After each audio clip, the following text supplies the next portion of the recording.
हरि ओम श्रीमद्वाल्मीकीय रामायणे अरण्यकांडे षष्ठः सर्गः।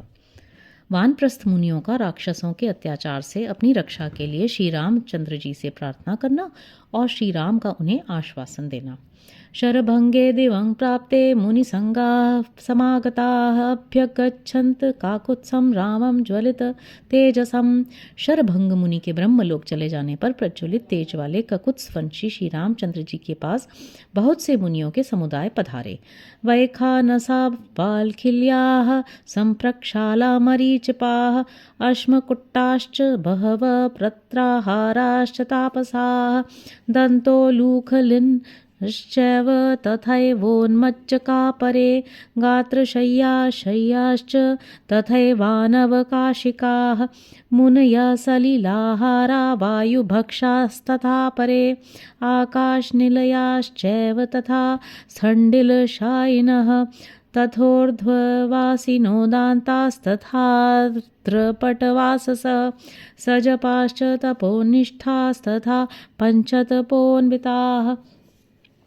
उनमें वैखानस, वालखिल्य, संप्रक्षाल, मरीचिप, बहुसंख्यक, अश्मकुट्ट, पत्राहार, दंतोलूखली, उन्मज्जक, गात्रशय्य, अशय्य, अनवकाशिक, सलिलाहार, वायुभक्ष, आकाश निलय, स्थंडिलशायी, ऊर्ध्ववासी, दांत, आर्द्र पटवासा, सजप, तपोनिष्ठ और पंचाग्निसेवी, इन सभी श्रेणियों के तपस्वी मुनि थे। ऋषियों का एक वैखानस ऋषियों का एक समुदाय जो ब्रह्मा जी के नख से उत्पन्न हुआ। वालखिल्य ब्रह्मा जी के बाल से प्रकट हुआ महर्षियों का समूह। संप्रक्षाल जो भोजन के बाद अपने बर्तन धो पोंछ कर रख देते हैं, दूसरे समय के लिए कुछ नहीं बचाते। मरीचिप सूर्य अथवा चंद्रमा की किरणों का पान करके रहने वाले। बहुसंख्यक अश्मकुट्ट कच्चे अन्न को पत्थर से कूट कर खाने वाले। पत्राहार पत्तों का आहार करने वाले। दंतोलूखली दांतों से ही उखल का काम लेने वाले।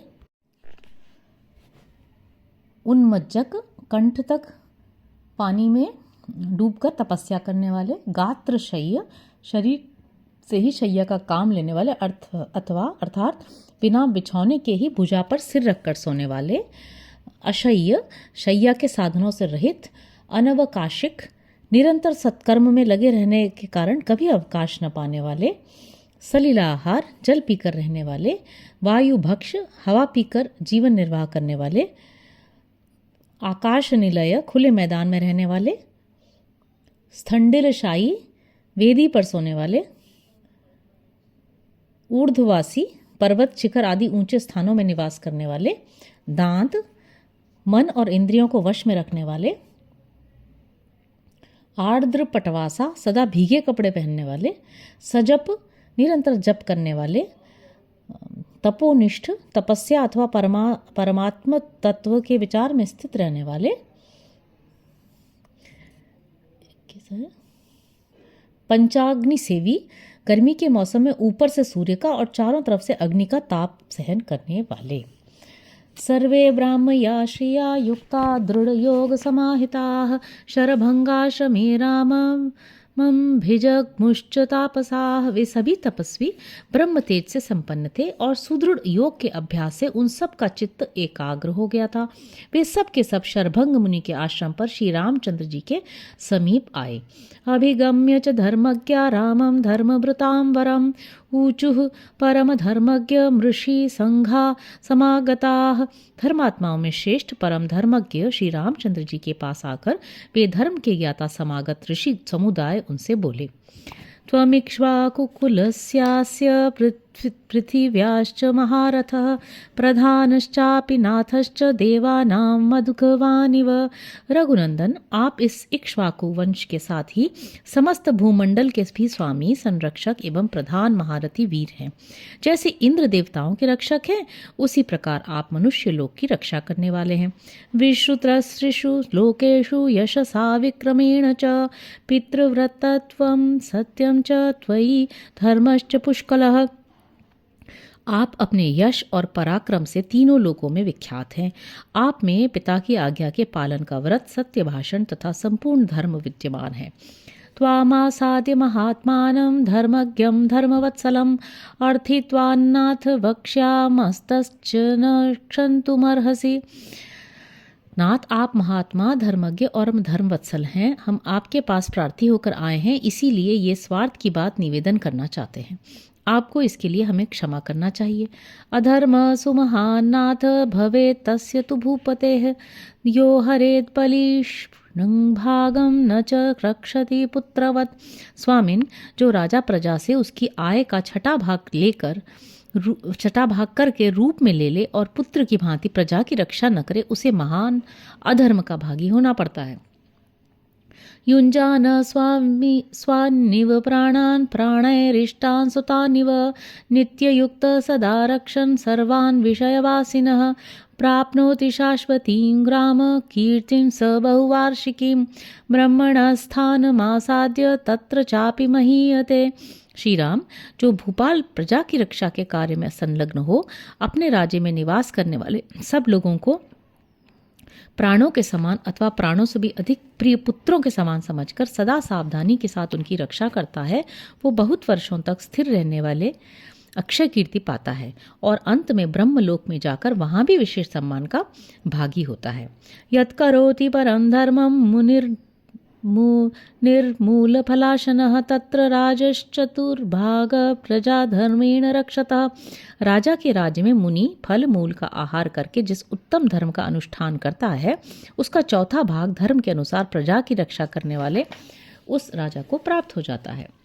सोयं ब्राह्मण भूयिष्ठो वानप्रस्थ गणो महान् त्वन्नाथो नाथवत् राम राक्षसैर्हन्यते भृशम्। श्री राम, इस वन में रहने वाला वानप्रस्थ महात्माओं का यह महान समुदाय, जिसमें ब्राह्मणों की ही संख्या अधिक है तथा जिसके रक्षक आप ही हैं, राक्षसों के द्वारा अनाथ की तरह मारा जा रहा है। इस मुनि समुदाय का बहुत अधिक मात्रा में संहार हो रहा है।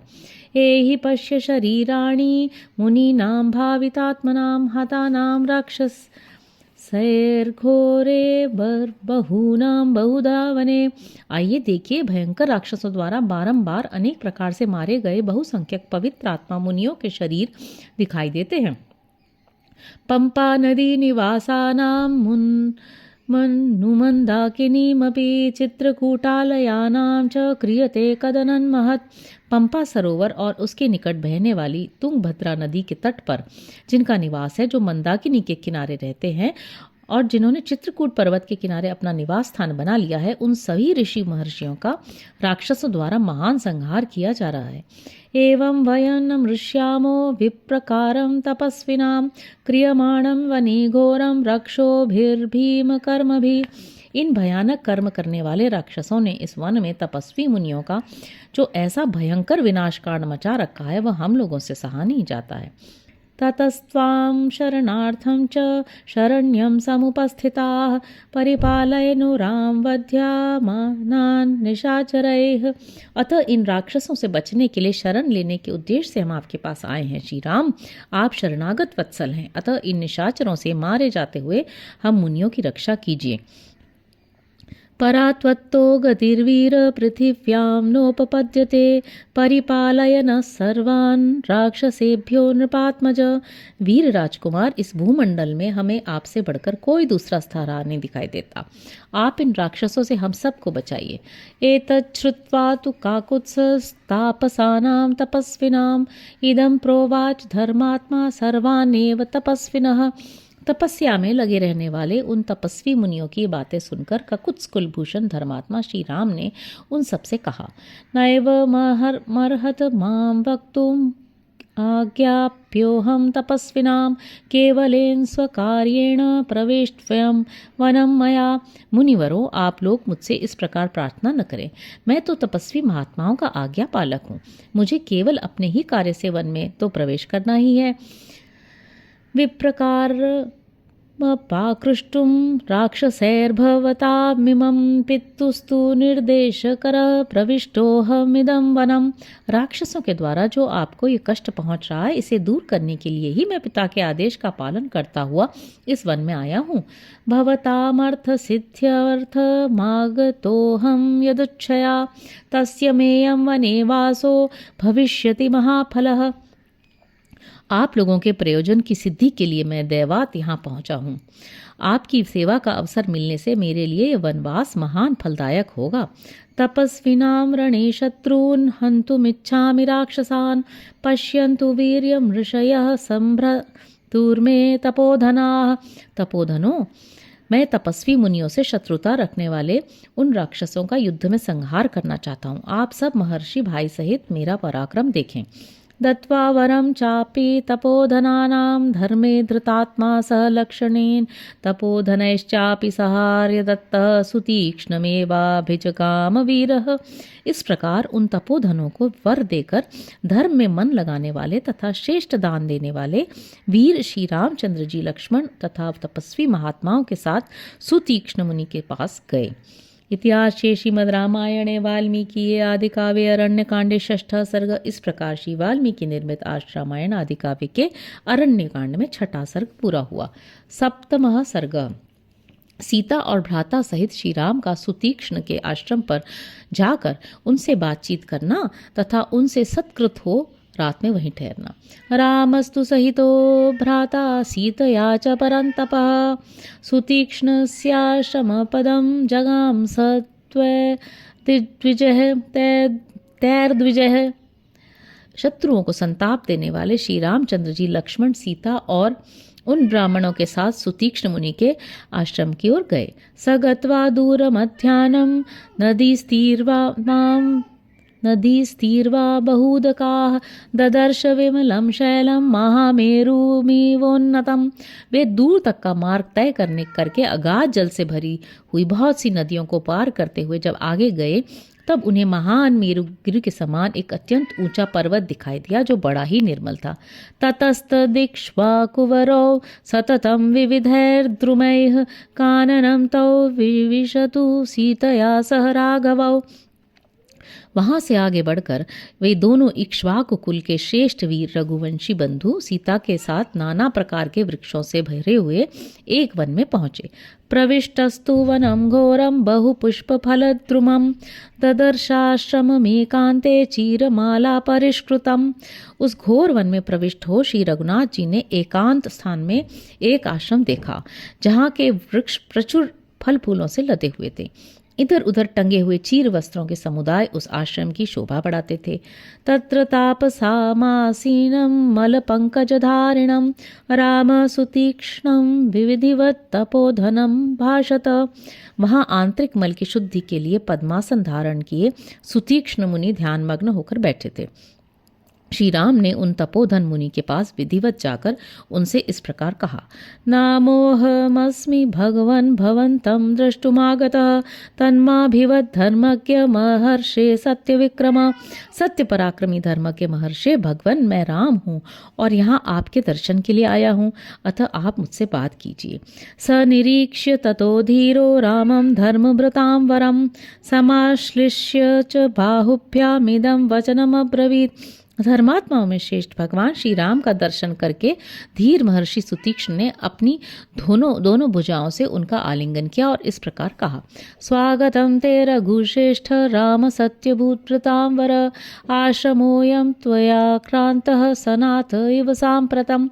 सत्यवादियों में श्रेष्ठ रघुकुलभूषण श्री राम, आपका स्वागत है। इस समय आपके पदार्पण करने से यह आश्रम सनाथ हो गया है। प्रतीक्षमाण स्वामेव नारोहेऽहं महायश देवलोकमितो वीर देहं त्यक्त्वा महीतले। महायशस्वी वीर, मैं आपकी प्रतीक्षा में था, इसलिए अब तक इस पृथ्वी पर आप अपने शरीर को त्याग कर मैं यहाँ से देवलोक में नहीं गया। चित्रकूटमुपादाय राज्यभ्रष्टोऽसि मे श्रुत इहोपयात् काकुत्स देवराज शतक्रतुः। मैंने सुना था आप राज्य से भ्रष्ट हो चित्रकूट पर्वत पर आकर रहते हैं। काकुत्स, यहाँ 100 यज्ञों का अनुष्ठान करने वाले देवराज इंद्र आए थे। उपागम्य च मे देवो महादेव सुरेश्वरः सर्वांग लोकान् चितानाह मम पुण्येन कर्मणा। वे महान देवता देवेश्वर इंद्रदेव मेरे पास आकर कह रहे थे कि तुमने अपने पुण्य कर्म के द्वारा समस्त शुभ लोकों पर विजय पाई है।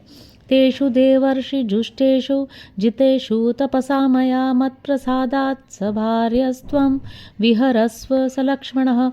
उनके कथनानुसार मैंने तपस्या से जिन देवर्षि सेवित लोकों पर अधिकार प्राप्त किया है, उन लोकों में आप सीता और लक्ष्मण के साथ विहार करें। मैं बड़ी प्रसन्नता के साथ वे सारे लोग आपकी सेवा में समर्पित करता हूँ। तमुग्रतपसं दीप्तं महर्षिं सत्यवादिनं प्रत्युवाचात्मवान् रामो ब्रह्माणमिव वासवः। जैसे इंद्र ब्रह्मा जी से बात करते हैं, उसी प्रकार मनस्वी श्री राम ने उन उग्र तपस्या वाले तेजस्वी एवं सत्यवादी महर्षि को इस प्रकार उत्तर दिया। अहमेवाहरिष्यामि स्वयं लोकान् महामुने आवसंत्वः इच्छामि प्रदिष्टमिह कानने। महामुने, वे लोग तो मैं स्वयं ही आपको प्राप्त कराऊंगा। इस समय तो मेरी ये इच्छा है कि आप बतावें कि मैं इस वन में अपने ठहरने के लिए कहाँ कुटिया बनाऊं। भवान सर्वत्र कुशलः सर्वभूतहिते रतः आख्यातं शरभंगेन गौतमेन महात्मना। आप समस्त प्राणियों के हित में तत्पर तथा इहलोक और परलोक की सभी बातों के ज्ञान में निपुण हैं। यह बात मुझसे गौतम गोत्रीय महात्मा शरभंग ने कही थी। एवं मुक्तस्तु रामेण महर्षिर्लोक विश्रुतः अब्रवीन् मधुरं वाक्यं हर्षेण महतायुतः। श्री रामचंद्र जी के ऐसा कहने पर उन लोक विख्यात महर्षि ने बड़े हर्ष के साथ मधुर वाणी में कहा, अयमेवाश्रमो राम गुणवान रम्यतामिति ऋषि संघानुचरित सदा मूल फलैर्युतः। श्री राम, यही आश्रम सब प्रकार से गुणवान है, अतः आप यहीं सुखपूर्वक निवास कीजिए। यहाँ ऋषियों का समुदाय सदा आता जाता रहता है और फलमूल भी सर्वदा सुलभ होते हैं। इममाश्रम गामागम्य मृगसंघा महीयसः अहत्वा प्रतिगच्छन्ति लोभयित्वा कुतो भयाः। इस आश्रम पर बड़े बड़े मृगों के झुंड आते और अपने रूप, कांति एवं गति से मन को लुभाकर किसी को कष्ट दिए बिना ही यहाँ से लौट आते हैं। उन्हें यहाँ किसी से कोई भय नहीं प्राप्त होता है। नान्यो दोषो भवेदत्र मृगेभ्योऽन्यत्र विद्धि वै। तच्छ्रुत्वा वचनं तस्य महर्षेर्लक्ष्मणाग्रजः उवाच वचनं धीरो विगृह्य सशरं धनुः। इस आश्रम में मृगों के उपद्रव के सिवा और कोई दोष नहीं है, यह आप निश्चित रूप से जान लें। महर्षि का यह वचन सुनकर लक्ष्मण के बड़े भाई धीर वीर भगवान श्री राम ने हाथ में धनुष बाण लेकर कहा, तानहं सुमहाभाग मृगसंघान् समागतान् हन्यां निशितधारेण शरेणा नत पर्वणा भवांस्तत्राभिषच्चेत किं स्यात् कृच्छ्रतरं ततः। महाभाग, यहाँ आए हुए उन उपद्रवकारी मृग समूहों को यदि मैं झुकी हुई कांट और तीखी धार वाले बाण से मार डालूं तो इसमें आपका अपमान होगा। यदि ऐसा हुआ तो इससे बढ़कर कष्ट की बात मेरे लिए और क्या हो सकती है। एतस्मिन्नाश्रमे वासं चिरन्तु न समर्थये तमेव मुक्तो परम राम संध्यामुपागमत्। इसलिए मैं इस आश्रम में अधिक समय नहीं निवास करना चाहता। मुनि से ऐसा कहकर मौन हो श्री रामचंद्र जी संध्योपासना करने चले गए। अन्वास्य पश्चिमां संध्यां तत्र वासमकल्पयत् सुतीक्ष्णस्याश्रमे रम्ये सीतया लक्ष्मणेन च। सायंकाल की संध्योपासना करके श्री राम ने सीता और लक्ष्मण के साथ सुतीक्ष्ण मुनि के उस रमणीय आश्रम में निवास किया। ततः शुभं तापस्योग्यमन्नं स्वयं सुतीक्ष्ण पुरुषर्षभाभ्यां ताभ्यां सुसत्कृत्य ददौ महात्मा संध्या निवृत्तौ रजनीं समीक्ष्य। संध्या का समय बीतने पर रात हुई देख महात्मा सुतीक्ष्ण ने स्वयं ही तपस्वी जनों के सेवन करने योग्य शुभ अन्न ले आकर उन दोनों पुरुष शिरोमणि बंधुओं की बड़े सत्कार के साथ अर्पित किया। इतिहासे श्रीमद् रामायणे वाल्मीकि आदि काव्ये अरण्यकांडे सप्तमः सर्गः। इस प्रकार श्री वाल्मीकि निर्मित आर्ष रामायण आदि काव्य के अरण्यकांड में 7वां सर्ग पूरा हुआ। हरि ओम।